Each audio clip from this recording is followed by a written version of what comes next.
digo, son distintos a palabras. El token es la unidad mínima que entiende Te un lo voy a LLM. marcar. ¿Por qué tokenizamos? Porque tokenizar nos da la posibilidad de luego comunicarnos con el embedding de una forma universal, por así decirlo. Que yo pueda cambiar el tokenizador Ya te estoy sin ningún hablando. problema, que yo pueda cambiar el texto a otro idioma sin ningún problema, si el tokenizador lo soporta, y este tipo de cuestiones que al final son muy beneficiosas para esta comunicación, tokenizador, embedding, Creo que modelo de está embedding, acá. para luego meterlo al LLM. No siempre coincide con una palabra, como os dije, no tiene por qué ser como la imagen de la derecha, pero podemos hacernos a la idea de que es un tema de cómo. GPT usa tokens de sus palabras, re-ing, este Esas tipo de bolas, cosas, ¿por que qué sepamos vamos que el cogiendo? tokenizador de GPT ¿Eh? antiguo, ahora mismo no os puedo asegurar que funciona tal que así, utilizaba este tipo de subpalabras, los modelos de GPT-2 y este tipo de modelos. Y todo se convierte en tokens antes de pasar por el modelo. Antes de Está llegar al modelo, grabado todo esto. se convierte en tokens para hacerle embeddings y, bueno, estos embeddings es lo que se hace para luego realizar la predicción. Me graba Una todo. duda del RAG, ¿dónde estaría la iteración? Vale, perfecto. El RAG, lo que pasaría es que si nos vamos aquí, bueno, a cualquier punto, la verdad. Sí, nos vamos aquí, por ejemplo. Lo que haría en el RAG es que meteríamos el input, nosotros pondríamos el texto, el transformer sacaría unas ciertas conclusiones primeras que no te mostraría y lo que haría sería decidir si quiere llamar o no a las distintas herramientas que tiene. Puede tener RAG, puede tener varias herramientas, al final puede, pues eso, es como si pensásemos en un cinturón de herramientas típico, puedes tener solo una o puedes tener 10 y tienes que elegir si quieres llamar a alguna, si quieres usar alguna herramienta o si no quieres llamar a ninguna y quieres dar la respuesta directamente. Al final es como el típico programa que tienes comodines o quieres dar la respuesta. Pues si utilizas cualquier herramienta, como podría ser el RAG, lo que haces es construir una query, construyes una llamada a este RAG y entonces le dices, vale, búscame, pues por ejemplo, quiero ver el proceso para iniciar el reactor. Bueno, pues búscame cómo inicio el reactor C200. Vale, pues este reactor vas a buscarlo en la documentación y lo que vas a hacer es traerte una serie de chunks, una serie de partes del documento que están relacionadas con este reactor. O sea, al final se hace con búsquedas semánticas que, como os dije, también utilizan embeddings y no os preocupéis porque esto lo vais a ver, embeddings lo vais a ver más adelante porque, como os dije, son más que simplemente los embeddings que se usan en los transformers, sino que es una forma también de codificar información textual en puntos del espacio. Entonces lo que va a hacer es busco información sobre este reactor C200 que os he puesto de ejemplo, me va a devolver estas partes del texto y lo que voy a hacer yo internamente es rellamar a el LLM, pero esta vez con toda la información que ha localizado, por así decirlo, en la base de datos que tenía. Entonces lo que va a tener es, os podéis imaginar, toda la información de cómo iniciar este reactor, después va a tener mi pregunta de cómo inicia el reactor y va a ser capaz, utilizando toda esta información, de darte una respuesta que es mucho mejor que la respuesta que te daría simplemente de memoria. ¿Qué ocurre con cosas de RAG? Bueno, pues lo que ocurre es que si yo te estoy dando la respuesta directamente y luego te pregunto sobre esta respuesta, es mucho más sencillo que aciertes que si yo te pregunto y confío en que tú hayas sido entrenado sobre este tipo de cuestiones. Por ejemplo, lo que os digo es un caso común, con problemas que hago, cómo inicia el reactor, bla, bla, bla. Resulta que la información sobre este reactor y los procesos que tiene el reactor son confidenciales. Entonces, el LLM, por mucho que te lo preguntes, no te vas a ver dar la respuesta porque nunca lo ha visto. Sin embargo, si tú le das toda la información en esta llamada, lo que vas a hacer es directamente que te dé la respuesta mucho más sencillo y que no se equivoque. Y basarlo un poco en la realidad para evitar alucinaciones también. Entonces, ¿qué ocurre en el flujo? Lo que haría es, yo pregunto, el LLM decide si llama o no, esto al final es una arquitectura que se hace, si no llama, responde directamente, si decide llamar, no se responde nada al usuario, o se dice, estoy buscando en el RAG, pero no responde absolutamente nada todavía, busca, recibe todos estos datos, todos estos chunks, estas partes de los documentos, con esta información nueva que ha recibido. Dice, es verdad, ahora puedo responderte porque antes no tenía la información, pero ahora, con toda la información que me has dado, te puedo dar la respuesta final.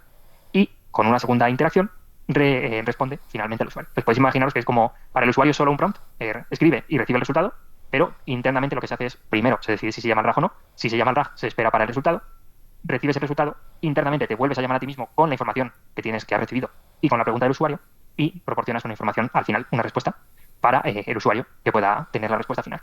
Entonces, bueno, no es directamente un solo golpe, hay varios golpes, pero a vista de usuario simplemente hace una llamada que es al LLM y recibe la respuesta. Pero por dentro hay distintas partes.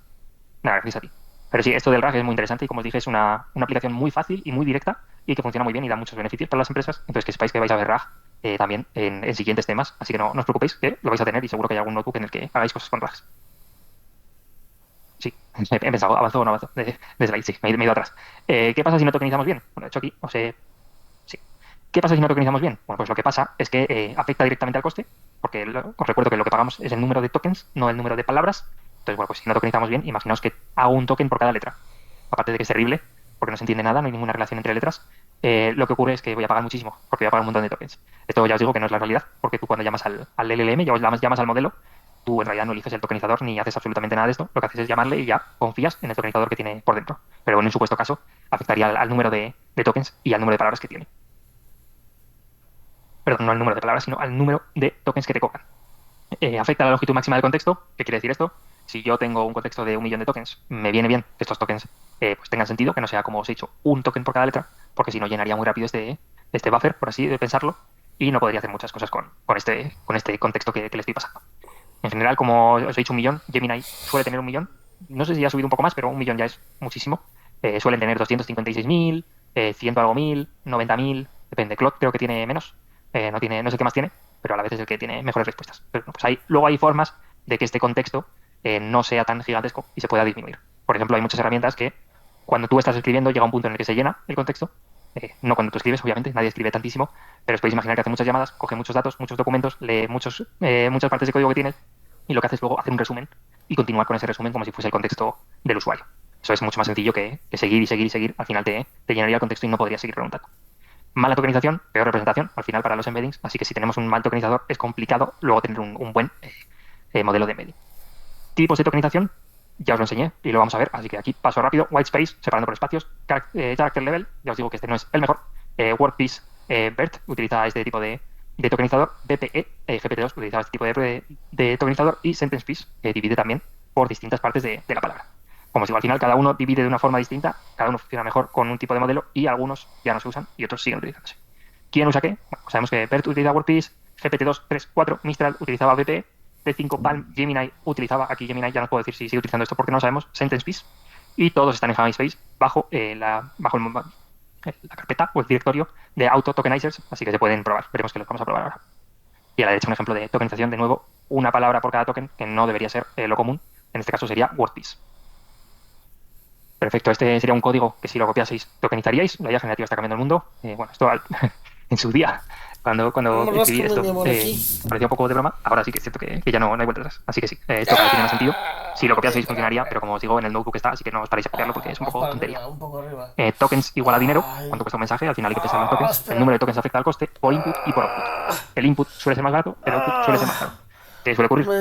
Por supuesto, casi todos los casos, vas a meter muchos más tokens de input, vas a preguntar con una pregunta mucho más larga que por output. Así que bueno, esto que simplemente que lo tengáis en cuenta, pero que sepáis que el output suele ser más caro.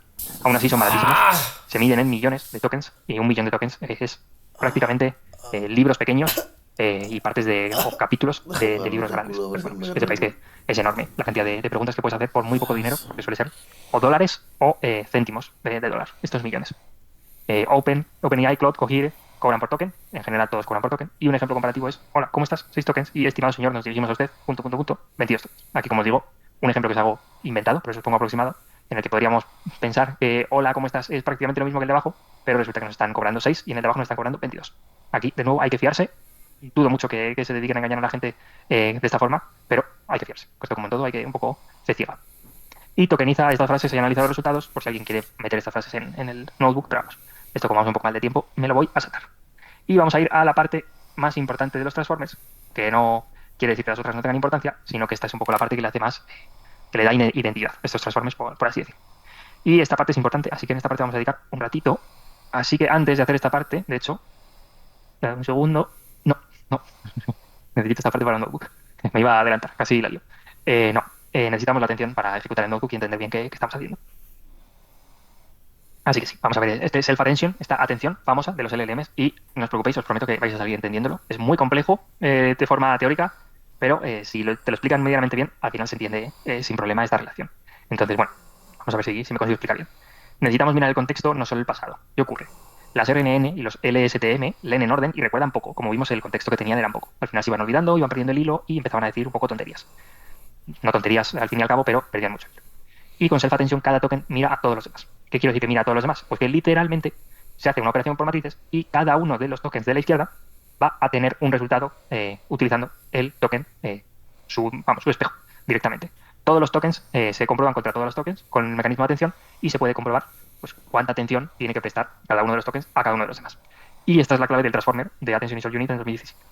Entonces, bueno, aquí que sepáis simplemente la visión general, que es decir, que todos los tokens se evalúan contra todos los demás, incluso contra sí mismo, y tenemos un resultado que luego nos va a proporcionar un entendimiento de esta frase para poder luego generar la respuesta que queremos.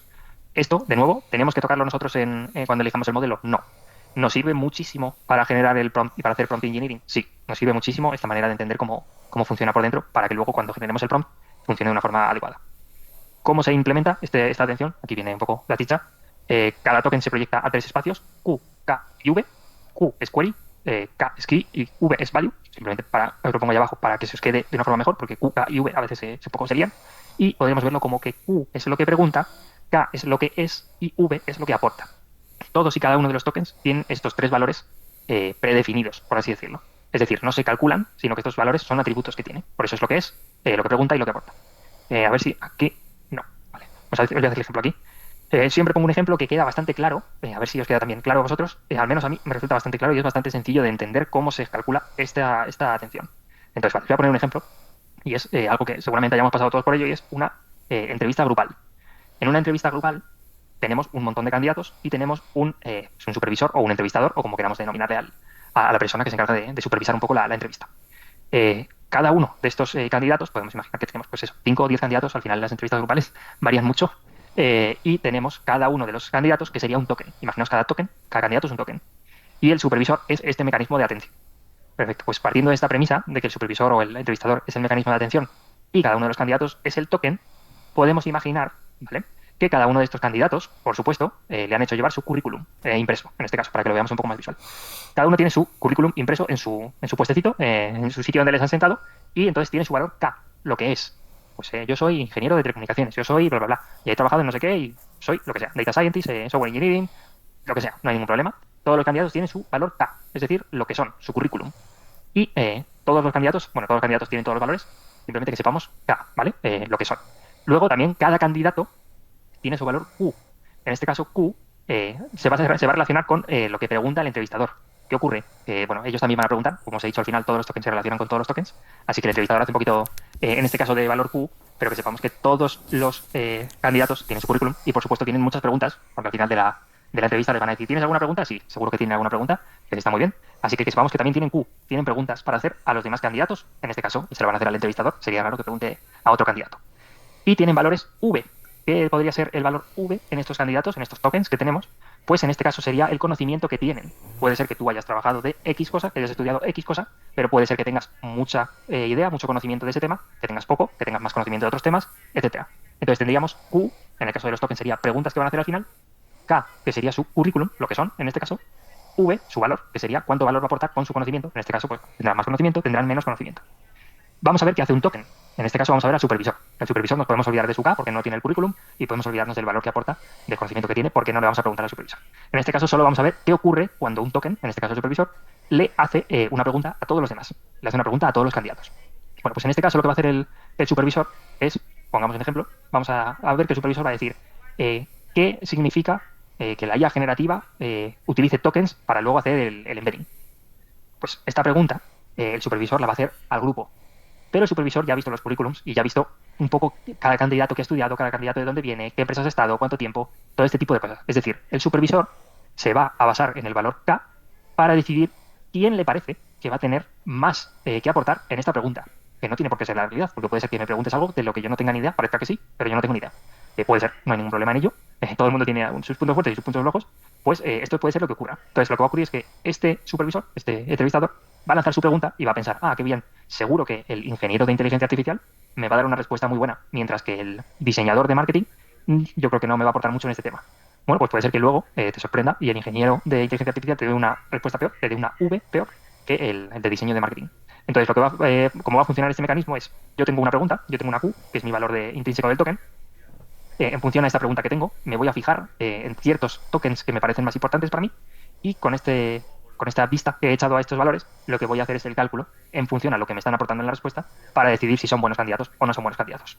Bueno, pues este ejemplo sería un poco cómo funciona el mecanismo de atención. En general, lo que se hace es esta pregunta que ha hecho el entrevistador. Cada uno de los tokens tendrá su pregunta, cada uno de los tokens sacará sus conclusiones con todos y cada uno de los candidatos, no simplemente se quedará con la respuesta del que le parezca mejor, y después verá con el valor que le aportan ese resultado para cada uno de los tokens. Entonces, bueno, ¿a qué token presto más atención? En el ejemplo que os he puesto, podríamos pensar que prestamos más atención al token de IA generativa si nos responde de una forma correcta, puesto que su V parece ser a priori que va a ser más alto que el resultado que nos va a dar el marketing digital, que os he puesto el ejemplo. Podría ser. Aquí depende un poco de nuevo de lo que sepa cada persona.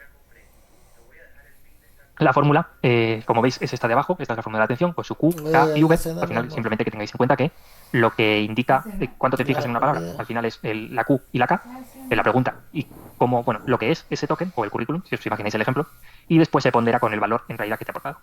Puede ser que te fijes mucho en una palabra que no te aporta mucho valor, entonces el mecanismo de atención va a decir, esta palabra no es importante para esta otra. Y bueno, aquí vemos que hay una normalización para evitar gradientes extremos. Estos gradientes extremos son los famosos tiende a cero o tiende a infinito. Que al final lo que hace es que se va cargando poco a poco el funcionamiento de todo. Entonces siempre estas raíces de derivadas que veréis son para este tipo de cosas. A la derecha veis el ejemplo, ahora os pongo otro ejemplo más visual, que es este. En este caso los valores se combinan ponderadamente, se multiplican por V, los pesos de la atención.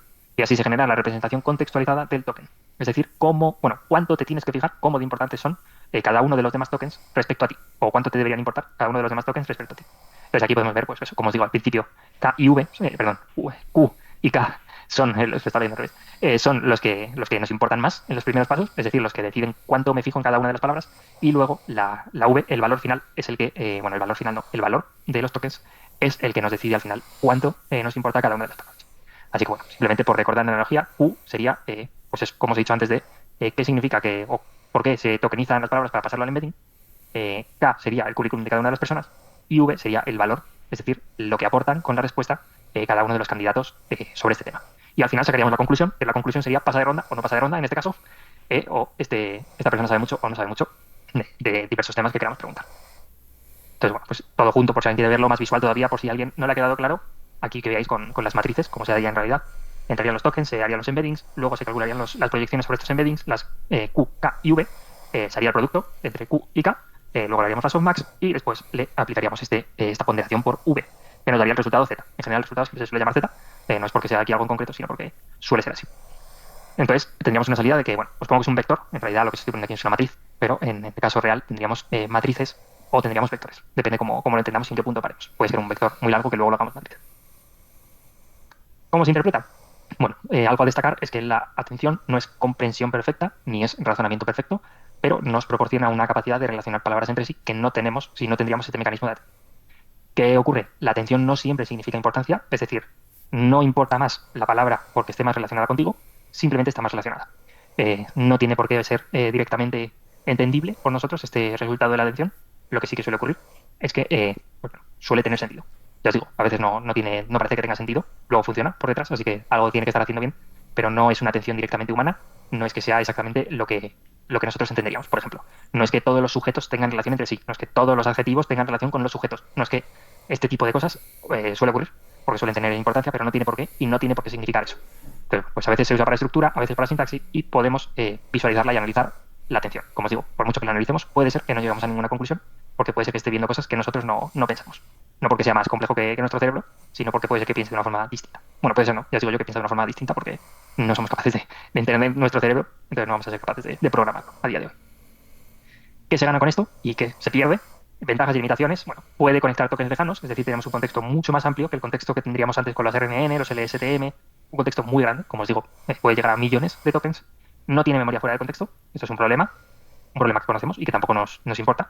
Si no le has dicho algo y pretendes preguntarle de algo, no lo vas a ver, eso es totalmente entendible. Es paralelizable, más rápido que los RNN, lo cual es muy bueno.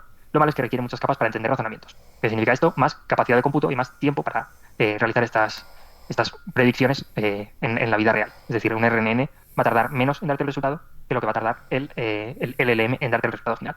¿Por qué? Porque, bueno, por la naturaleza que tienen, RNN es más rápido, tiene menos parámetros, tiene menos cálculos que hacer, mientras que los LLM son más costosos computacionalmente que los RNN.